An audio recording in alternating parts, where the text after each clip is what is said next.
제가 지난 4일 날 행정안전부 국정감사 때도 에디슨 모터스 관련 의혹을 제기를 한 바 있습니다.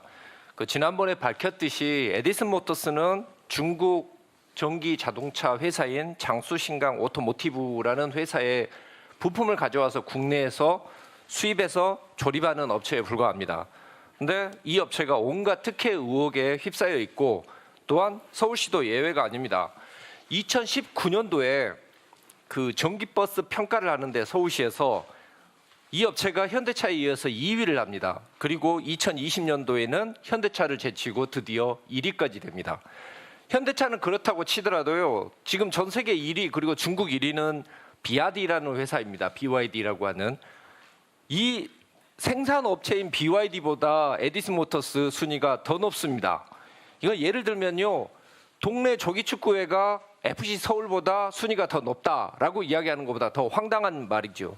이렇게 해서 결국 에디슨 모터스는 서울시에 2019년 29대 74대 2021년도에는 무려 134대를 계약합니다. 그리고 3년간 총 417억 원의 보조금을 받아갑니다. 이 보조금의 대부분은 장수신강 오토모티브로 넘어가게 된 거겠죠. 근데 웃기는 건 서울시장이 바뀌고 나니까 에디슨 모터스 순위가 1위에서 6위로 곤두박질 칩니다. 어떻게 1위에서 6위까지 곤두박질 칠 수 있겠습니까? 그래서 말이 안 되니까 도대체 어떻게 에디슨 모터스를 1위로 했는지 그 평가위원 명단을 달라라고 이야기를 했더니 개인정보에 해당되어서 제출할 수 없다라는 답이 왔습니다. 서울시에서. 자, 저희가 그걸 볼 수 없으면 서울시에서라도 이 내용에 대해서 정상적으로 평가가 됐는지에 대해서 감사를 하시고 필요하시면 고발 조치까지 하십시오. 예. 다음 이야기 드리겠습니다. 존경하는 박성민 의원님께서 언급하신 희망살림, 지금 현재 롤링 주빌리 이야기를 좀 해보겠습니다. 그동안 롤링 주빌리는 연 3천만 원에서 1,000만 원 정도 후원금 받아서 활동을 해왔죠. 이 저소득층의 경제 자립 활동 등을 위한 법인이라고 합니다. 근데 갑자기 이 롤링 주빌리는 2년에 걸쳐서 네이버로부터 40억 원을 후원을 받습니다. 자, 이 돈 생기면 시장님 당연히 저소득층 경제 자립을 위해 사용을 해야겠죠. 근데 롤링 주빌리는 이 돈 40억 원 중 39억 원을 성남FC의 광고료로 지급하고 메인 스폰서가 됩니다. 2015년도에 받은 회원비는요 20억 1,465만 원입니다. 이 중에 20억 원을 그냥 그대로 성남FC에 보낸 거죠. 그리고 다음에 네이버는 수건이었던 제2사옥 허가를 성남시로부터 받습니다. 그리고 나서 그 이후에 네이버는 희망살림 즉 롤링 주빌리에 더 이상 후원을 하지 않습니다. 시장님, 네이버가 희망살림을 이용해서 성남FC에 뇌물을 전달했다라고 하는 의혹에 대해서 어느 누가 반박할 수 있겠습니까?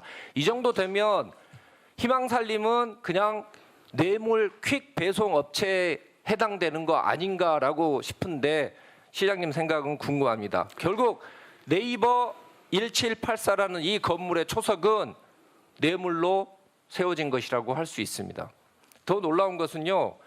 2018년 이 당시 이게 문제가 돼서 당시에 설립 허가를 취소할 수 있느냐 없느냐 가지고 쟁점이 됐습니다. 그때 이 점검 결과 보고입니다.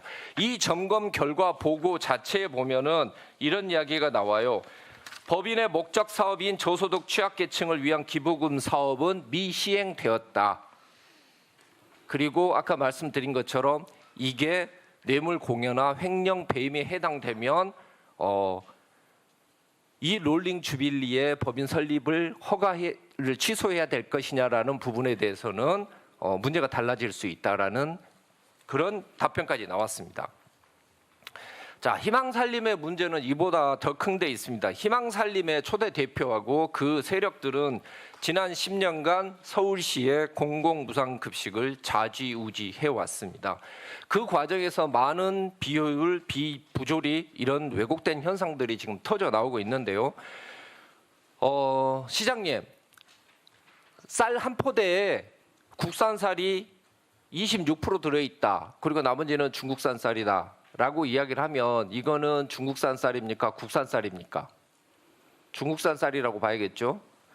희망살림에서 친환경 농산물 구입하겠다라고 이야기를 하지만 실제 친환경 농산물 구입 대금은 26%에 불과합니다. 그리고 자치구가 1대1로 매칭돼서 산지 직거래를 하겠다라고 이야기를 하고 있는데 실제 27.3%는 산지 외에서 공급을 받고 있습니다. 무엇보다 놀라운 것은 지난 친환경 급식이라고 이야기를 해왔으면서 3년 동안 13건이나 농약물이 검출이 되었습니다. 근데 놀라운 건요. 공공급식센터는 잔류 농약 검사를 5,300건 정도밖에 하지 않았어요. 같은 기간에 친환경 유통센터는 7만 건 이상을 검사를 했습니다. 우리 학생들이 먹는 음식에 정말로 농약이 들었는지 안 들었는지 누가 확신해 줄 수 있겠습니까? 그런데도 불구하고 공공급식센터를 지금도 계속 유지를 하고 있습니다. 이 과정에서 인건비 증가 등 엄청난 비효율이 늘어나고 있습니다. 이 부분에 대해서 지금 현재 공공급식 체계 관련해서는 이 정도 많은 문제점이 속출하고 있는데 전반적인 구조 개선과 함께 그리고 감사 그리고 고발 등의 조치가 뒤따라야 한다고 생각하는데 시장님 생각은 어떠십니까? 예, 여러 경로를 통해서 이 문제에 대한 제보를 받고 있고요. 철저히 조사해서 다시는 이런 일이 재발되지 않도록 조치하겠습니다. 우리 전기차 버스 업체들은 사실상 우리나라 자치단체들과 싸워왔었는데 서울시는 대한민국 국산 전기 업체들에 대해서 좀 힘을 실어주실 생각이 있으십니까? 예, 합법적인 범위 내에서 그렇게 하겠습니다.